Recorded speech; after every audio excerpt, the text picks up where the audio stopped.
L'évolution de la technologie nous a présenté les prouesses inédites au cours de ces 20 dernières années. Jadis, les systèmes analogiques étaient incontournables dans la télécommunication, mais avec l'innovation de la science par le numérique, nous pouvons étudier, acheter et vendre à distance.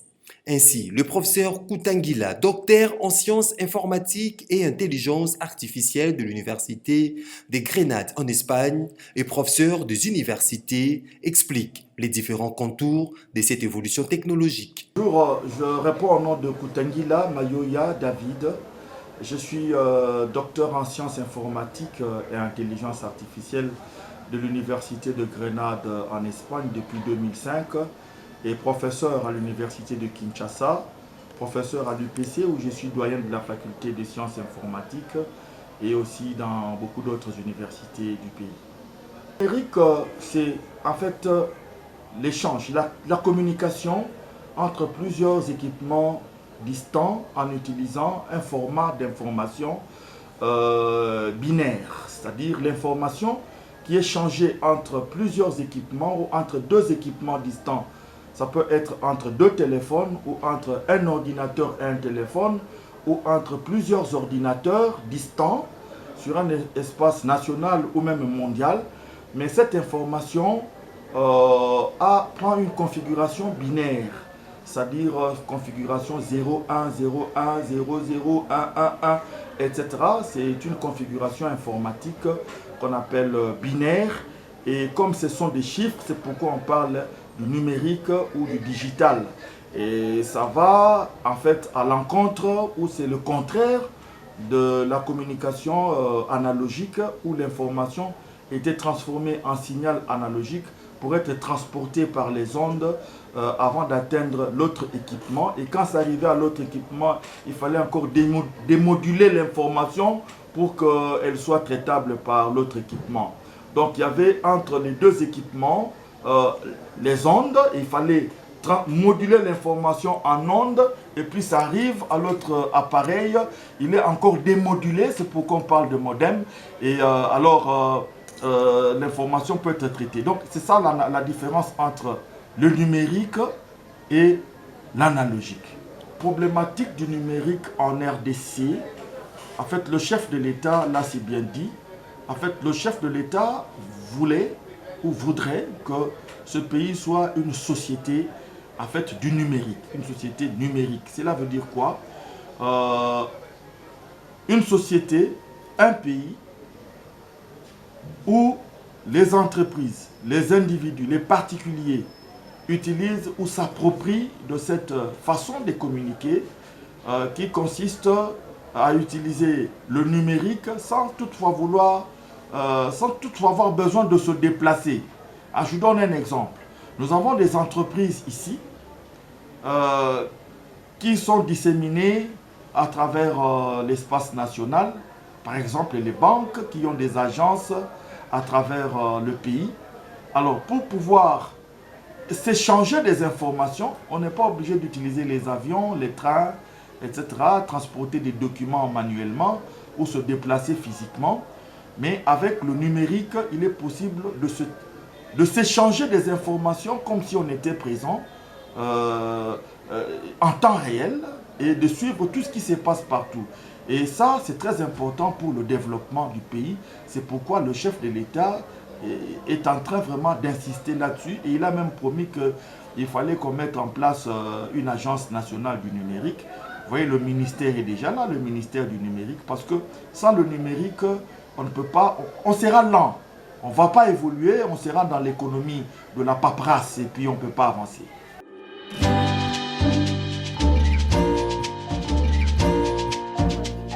Au cœur du campus numérique augmenté est de permettre à nos étudiants d'avoir un lien permanent de n'importe où dans le monde avec le reste de la communauté ESSEC. Un lien humain donc, et augmenté grâce au numérique, qui perdurera tout au long de la vie des individus, qu'ils soient étudiants, experts ou anciens. Notre ambition est d'offrir une expérience en ligne aussi riche que celle de nos campus physiques. À l'ESSEC, nous pensons en effet que le digital n'est pas seulement une manière de toucher un public plus large, mais bien un vecteur d'innovation qui permet de renforcer les liens entre les individus. Nous voulons créer une expérience complète, qu'elle soit académique ou extra-académique, en partant de ce qui fait la vie sur le campus. Les cours, bien sûr, mais aussi l'accompagnement personnalisé, les échanges entre les étudiants, les moments d'émotion et de partage. Bref, tout ce qui fait l'expérience de l'ESSEC en présentiel. La collaboration en particulier est au cœur de cette expérience d'apprentissage, que ce soit au travers de la réalisation d'un projet fil rouge, l'attribution d'un learning buddy qui accompagne chaque participant, ou la gamification qui favorise les échanges informels. L'idée est que les étudiants puissent tisser des liens forts et durables et fassent réellement communauté, pendant le temps de leur formation et au-delà, dans leur vie d'alumni. Cette nouvelle forme d'expérience apprenante en ligne offre une expérience collaborative, orientée projet, un accompagnement personnalisé et permet d'accéder à une communauté apprenante persistante. Comme pour le présentiel, chaque promotion peut ainsi profiter de ce qu'a fait la génération précédente. Comme en présentiel, la valeur du réseau s'accroît au gré des promotions successives et vit en capitalisant sur une expérience partagée sans cesse mise à jour. Je prends 2 exemples. Le premier est un cadre d'une entreprise industrielle, à Toulouse par exemple. Ingénieur, il lui manque une crédibilité en management et en finance pour progresser. Auparavant, il aurait dû se rendre sur notre campus de la Défense tous les week-ends pour faire une formation diplômante. Dorénavant, il pourra suivre le même programme et obtenir le même diplôme, mais depuis chez lui ou au bureau. Un autre exemple, encore plus simple, serait une étudiante de la grande école, en stage à l'étranger, qui pourra dorénavant valider ses cours fondamentaux à distance avec le même niveau de suivi, la même qualité et la même exigence que si elle avait effectué ce cours à Cergy. Oui, par rapport à nos étudiants ici à l'université protestante au Congo, où je suis doyen de la faculté des sciences informatiques, je peux dire que nous avons une option qu'on appelle réseau et télécommunications. Même à l'université William Booth, où je suis doyen, nous avons cette option-là. Même chez le Dr Kawata à Leadership Academia, nous avons cette option. Même à l'UNIKIN. Donc, c'est-à-dire, au niveau de la formation des étudiants, quand je parle ici du numérique, ils comprennent très bien qu'il s'agit des échanges ou de l'échange entre plusieurs équipements distants et ils ont appris comment le faire, comment monter des réseaux informatiques, des réseaux de télécommunications, etc. Donc au niveau de la formation, nous avons des ingénieurs bien formés ici au pays. Et ce que je peux demander, c'est qu'on doit apprendre à utiliser cette main-d'œuvre que nous formons au niveau des universités. S'ensuivra l'échange avec les étudiants en rapport avec le numérique. Mesdames et messieurs, étudiants en première licence informatique LMD, notre séance d'aujourd'hui, nous voulons expliquer en gros le terme numérique. Vous êtes au second semestre de votre première année en informatique. Vous savez que le terme numérique est en vogue. Les gens en parlent, la presse en parle, le chef de l'État en a parlé. Tout le monde parle du numérique. C'est quoi les numériques? Je vais expliquer un peu et puis si vous avez des questions. Oui, merci pour ça, je vous ai bien suivi. En fait, j'aimerais savoir, aujourd'hui avec la prédominance des réseaux sociaux, des sites web, des blogs, le numérique, à part le marketing, ça sert à quoi en fait?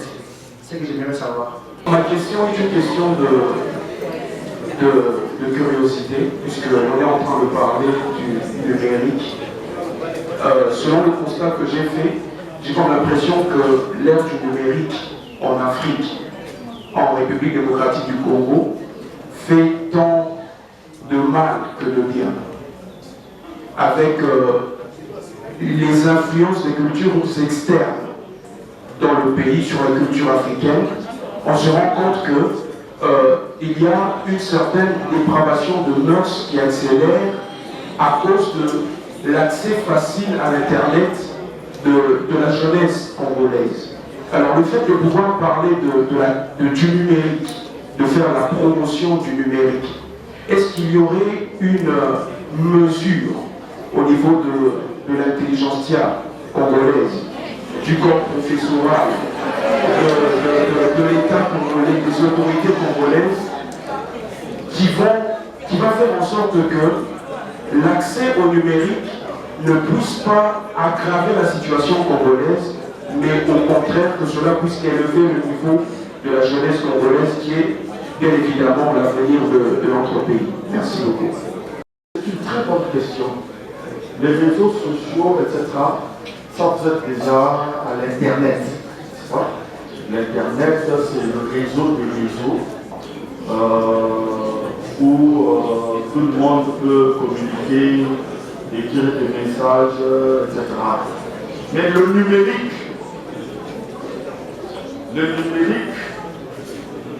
par rapport à ce que je viens de dire, la télécommunication, l'envoi et la réception des informations, le numérique est très important dans ce sens que il vous permet, vous savez aujourd'hui, pour parler de l'Internet, nous avons une lenteur dans l'utilisation de l'Internet. Pour envoyer un message, vous devez attendre que ça tourne, etc. Pourquoi? Parce que nous n'avons pas d'infrastructure efficace du numérique dans notre pays. Nous passons par les réseaux des entreprises de télécommunications comme Vodacom, Intel, Orange. Justement, le numérique, s'il est bien implanté dans un pays, ça permet justement de faire passer par là, même l'Internet, de distribuer l'Internet à haut débit et de favoriser les échanges rapides d'informations. Donc, le numérique permet aux entreprises de communiquer, de faire tout ce que vous voulez, y compris les réseaux sociaux. Les réseaux sociaux se déroulent en fait au niveau de l'Internet et le numérique ne peut que amplifier l'échange dans la rapidité des communications. Donc cela n'a rien à voir comme tel avec le numérique comme infrastructure dans un pays pour favoriser l'économie, etc., l'échange entre les entreprises. Mais tout le monde a besoin de l'Internet. Lorsqu'il y a des bonnes infrastructures du numérique, eh bien, on aura l'Internet à haut débit. Voilà en gros. En cela, quelques formateurs tentent d'expliquer davantage la question du numérique. Mais le numérique a été introduit dès fin 2015, début 2016, suite à l'annonce de la dématérialisation, de l'actualisation de Pôle emploi.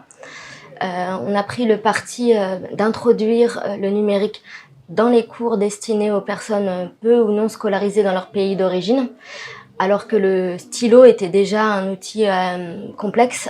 Et à notre grande surprise, qu'est-ce qui s'est produit? Une facilitation et surtout une augmentation de la vitesse d'acquisition du français pour les publics non scolarisés. Les étudiants ont créé leurs adresses email dans le cours, ils n'en avaient pas. Pour une grande partie, les étudiants ne connaissaient pas le clavier d'ordinateur ou n'étaient pas à l'aise avec les claviers de leur smartphone. Et vous cliquez ici. Et dès qu'il y a une chose à apprendre en français dans le contexte de l'utilisation du numérique, on s'arrête sur le français. On peut faire de la prononciation, on peut faire... Bon, la place du numérique dans notre pays, c'est la même chose que la problématique en fait, du numérique. C'est que, en fait, le numérique devait occuper une place de choix pour le développement de notre pays. Hein? Il faut parler de la RDC. Pour le développement de la RDC, le numérique est incontournable parce que tout simplement, c'est pratiquement la base pour les échanges aujourd'hui avec la mondialisation, pour élargir la part des marchés des entreprises. Vous savez, une entreprise qui ne s'approprie pas cette technologie du numérique sera obligée de vendre à un marché local, c'est-à-dire par exemple à Kinshasa ou à Barumbu. Mais une entreprise qui sait utiliser la technologie du numérique entre tout simplement dans ce qu'on appelle le commerce électronique et cette entreprise peut vendre à travers le monde.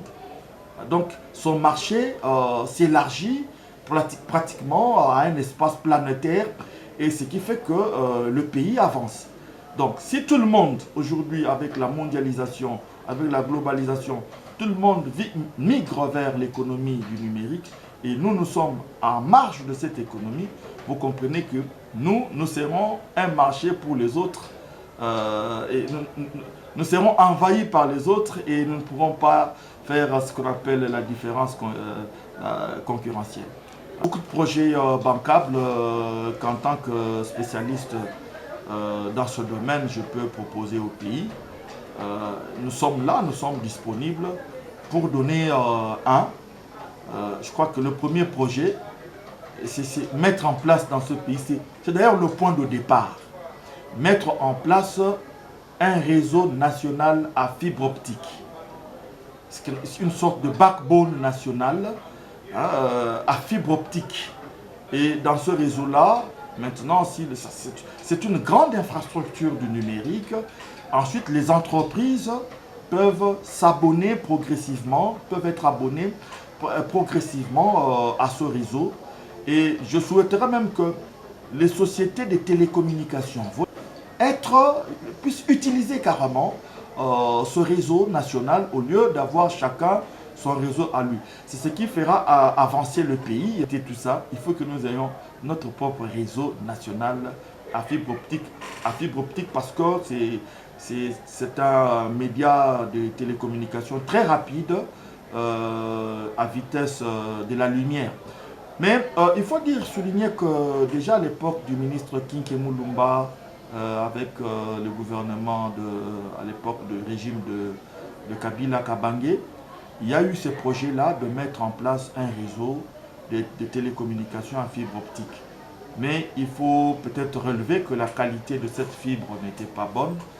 Je crois qu'aujourd'hui, les projets qui seraient bancables et qu'on mette vraiment un réseau à fibre réellement optique de très bonne qualité qui doit couvrir tout l'ensemble du territoire national, réseau auquel seraient abonnés les particuliers, les entreprises, les sociétés de télécommunications, etc. et qui seraient sous tutelle de l'ARPTC ou bien donc l'ARPTC qui lui-même doit être sous tutelle du ministère du numérique. Mon mot de la fin, je suis là, je suis disponible pour aider le pays. Je crois que les autorités politico-administratives qui nous gèrent, et le pays est dans un besoin réel en numérique. Nous sommes là pour mettre la main dans la pâte.